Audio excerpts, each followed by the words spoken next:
Pedro. Veja que Cornélio não tinha bagagem de Pedro. Cornélio não viu Jesus fazendo milagres como Pedro viu. Cornélio não foi chamado pelo próprio Jesus como Pedro foi. Cornélio não se sentou à mesa na última ceia e recebeu o pão partido e ceou com Jesus como Pedro fez. Mas Cornélio tinha características bem parecidas com Pedro. Porque quando a gente lê aqui, a gente vê que Pedro também tinha uma vida de oração. Ele subia o monte, ele ia a um lugar separado para orar. Cornélio também fazia isso. Fala que Pedro, ele tinha uma visão e audição sensível à voz de Deus, porque quando ele caiu no sono, ele teve um sonho, e Deus se revelou a ele em sonho, que ele deveria pregar para pessoas que não fossem judeus também. E ele entendeu, se ele discerniu aquele sonho, é porque ele estava com a audição e a visão sensível à voz de Deus. Cornélio também. Pedro tinha uma característica, mesmo sendo líder. Pedro era um líder na casa de Deus. Mas mesmo sendo líder, ele reconhecia a sua fragilidade humana. Porque assim que Pedro chegou, nós lemos, Cornélio se prostrou diante dele para adorá-lo. Isso mostra que Cornélio ainda não tinha se convertido, porque ali foi uma criancice. Porque nós não devemos nos prostrar e adorar homem algum, senão a Deus. Só a Deus prestamos culto e adoração. Mas Cornélio, ele não tinha se convertido ainda. Se entende isso? O que não se entende é o que está acontecendo hoje. Homens e mulheres que se dizem de Deus adorando lideranças. Prestando culto a pastores e pastoras, ao invés de prestar culto a Deus. Seguindo o que um pastor diz, sem antes consultar se está realmente na palavra. Mas Pedro entendia que não podia ser adorado. E quando Cornélio se prostrou, ele falou: levanta, porque eu também sou homem. E essa deve ser a característica de toda liderança e de todo homem e mulher de Deus. Reconhecer a sua fragilidade humana e que sem Deus nós não somos nada. Outra característica que nós vemos em Pedro de caráter é que ele pregava as verdades de Deus com intrepidez. Quando ele chegou lá, certamente ele tomou um susto, viu uma casa lotada, porque ali estava toda a família dele. Nós já estudamos que naquela época eles moravam todos juntos. Mesmo na época de Jesus era assim. Hoje é que é diferente. Então, estava a família dele toda, e a família era numerosa, porque naquela época se tinham muitos filhos.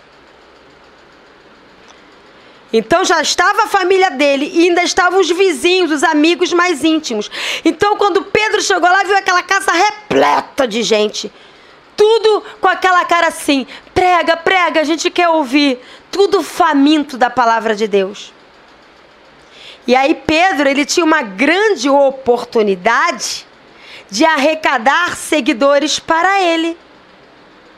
Epa, uma casa cheia de gente ávida por palavra, agora é a hora de eu me aproveitar. Agora é a hora de eu fazer meu pé de meia em cima dessas pessoas. Lembra? Cornélio tinha posses. Epa, agora é a hora de eu sugar o dinheiro de Cornélio. Mas não foi isso que Pedro fez. Pedro, ele pregou a verdade. E nós lemos do versículo, não vou ler de novo, depois você lê com calma, porque eu já li. Do versículo 34 ao 43, se você ler, você vai ver que está falando isso. Ele pregou o quê? A justiça de Deus. Ele pregou o amor de Deus. Ele pregou a aceitação em Deus. Ele pregou o evangelho genuíno de Jesus Cristo, que é o evangelho da paz. Ele pregou a vida, a morte, a ressurreição e Jesus ressurreto, reinando vivo como Senhor. Ele pregou uma coisa que eu quero ler de novo, muito forte. Ele fala aqui no versículo 40 e 41. A este Jesus ressuscitou Deus no terceiro dia e concedeu que fosse manifesto. Não a todo o povo, mas às testemunhas que foram anteriormente escolhidas por Deus. Por quê? Comeram e beberam dele. Não tem como Deus se manifestar em você na intimidade e através de você, se você não comer e beber dele todos os dias. E é isso que Pedro estava pregando ali. Eu não vim pregar uma religião para vocês. Eu vim pregar vida de Cristo. Eu vim pregar a justiça, o amor e a aceitação que há em Deus e não nos homens. Eu vim pregar Jesus Cristo na cruz, morrendo por vocês, ressuscitando, vivo, reinando como Senhor.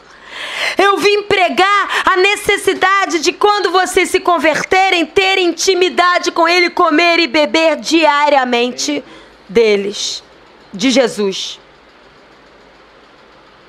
E comer e beber diariamente, Deus está longe de frequentar cultos todos os dias. Comer e beber diariamente do Senhor está longe de ficar babando ovo de pastor e pastora.